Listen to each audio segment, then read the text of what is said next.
So for wheat for wheat, for example, most people would say probably target like 25 to 28 plants per square foot is the recommended rate.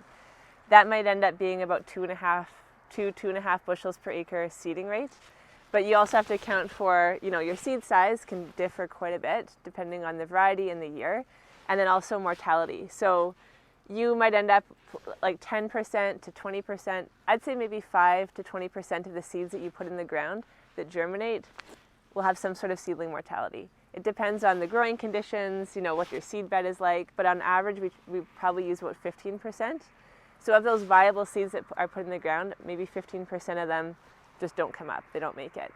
So that's why we do plants per square foot, to say, okay, say you're targeting 28 plants per square foot as what you want in the ground, then you'd have to take into account how many viable seeds are you putting in the ground and how many do you expect will actually come up out of those. Yeah, I'd say like mini farmers are probably planting 2.5 bushels per acre, but it's tough to say just because we know that seed size can differ quite a bit. And if you actually compare seed lots of certified seed, you'll see that if you're planting everything at 2 bushels per acre, you might end up seeding some varieties that say, 400 seeds per meter squared, and some at 200, just because of the huge variability in seed size depending on the year.